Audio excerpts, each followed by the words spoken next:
Chinese food culture is one of the splendid cultures created by the Chinese nation. While the most commonly used eating tools, chopsticks are one of the symbols of it. They are nothing but a pair of two long sticks, which however contain much cultural information on them. Today, let's explore the Chinese chopstick from the aspects of the orange, philosophy and symbolic meaning, etiquette and taboo, and how to use. The recorded history of chopstick is as early as Shang Dynasty, about 3,000 years ago. People in Shang Dynasty loved cooking with tripod, something like hot pot. It was difficult for them to use hands to stir and dip food in the soup. So the hasty eater cleverly invented chopstick by breaking twigs of trees to reach and nip food without getting burnt as the water was boiling. The appearance of chopsticks said goodbye to those days when our ancestors had to use their hand to eat. So they feature the coming of civilization to food culture. Now, chopstick has become useful and convenient utensil at Chinese table. During pre-Qing period, chopsticks were called jia. During Qing and Han Dynasty, called zhu, because zhu shared the same sound with stop in Chinese, which was thought as a taboo on ships, an unlucky word.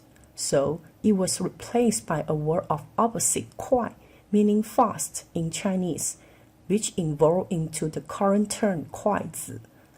This is the origin of today's name of Chinese chopsticks.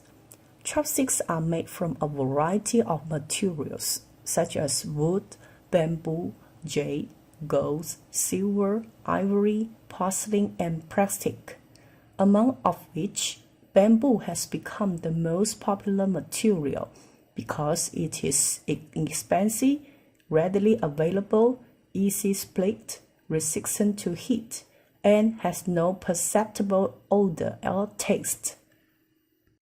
It is said that Confucius advised people to use chopsticks instead of knives because metal knives were a reminder of weapons, and weapons are associated with fighting and violence. His idea of harmony is embodied by chopsticks at the dining table. Chopsticks are not just utensils, while they demonstrate Chinese philosophy, notably yin-yang theory.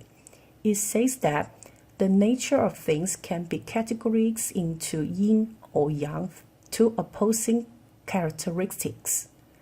Yin is usually associated with things or states: still, stable, cold, passive, weak, while yang, on the contrary, changing, warm, active, strong.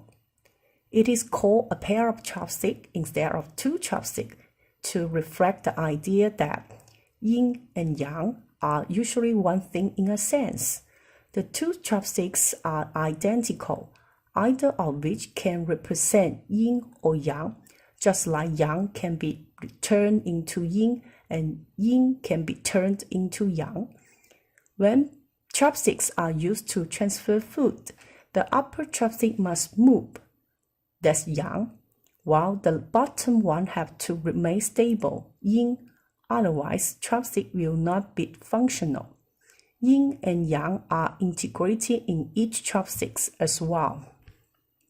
It's believed the heaven was round and the earth was square.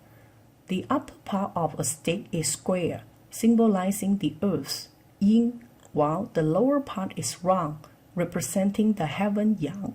Most importantly, chopstick reflects the communal culture of eating food. You have these dishes in the middle. It's very family style. You go in with your chopstick and you put your food on your rice. Why chopsticks are so long? Because you can share food with those sitting around you. Thus, strengthen the bond among the family members. It is usually a symbol of togetherness. Nowadays, chopsticks serve many new functions besides tableware. For example, a pair of chopsticks could be a wedding gift to newlyweds for it represents a good wish of living together as a couple forever in Chinese culture.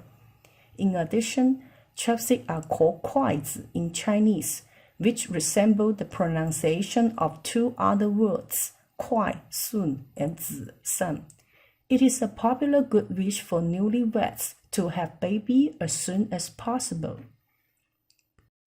Chopsticks are usually held in the right hand, and the left-handed chopstick use is considered as improper etiquette in China. Chopsticks also reflect courtesy and caring when having a meal with the elderly. People wait for the elderly to take up chopstick first. It shows the respect for them. It is considered to be polite and thoughtful to pick up food for the elderly and children. There are definitely some no-nos with chopsticks. You can't do these things with chopsticks, which are thought to be implied, rude, or underbred. Don't tap chopstick on the edge of one's bowl or plate to make a lot of noise, because Chinese people think only beggars would do this to beg for meals. Don't insert chopstick vertically into your foods in the bowl, because they look like incense burned on the altar for the dead. Don't poke at every dish with chopsticks without knowing what you want. Make a decision first and strictly pick up your target. Don't point chopstick at others or stretch out your index finger. Don't lick the chopstick. Don't invert chopsticks. Don't wave chopstick around the air. Don't cross chopsticks. Chinese chopsticks look simple, but using two slim sticks to pick up food can be a little tricky for the beginners. Here's a standard way to hold and use chopsticks. First, hold the upper part of chopsticks in the same way you hold a pen to write. Second, hold it with your thumb, index finger, middle finger, and third finger. One stick is against your third finger, and the other leans on your middle finger. Third, pick up first by using your index finger and middle finger to control the upper stick and holding the lower stick still. Fourth, pick up food at a good angle, roughly 45 degrees from the plate, and gently lift it up. Practice a lot and then you will find it an easy job.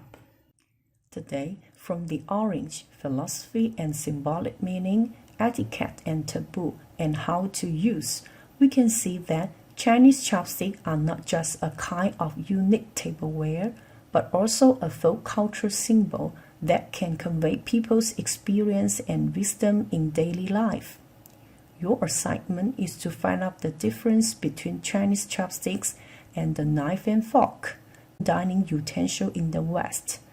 That's all for the micro lecture today. Thank you.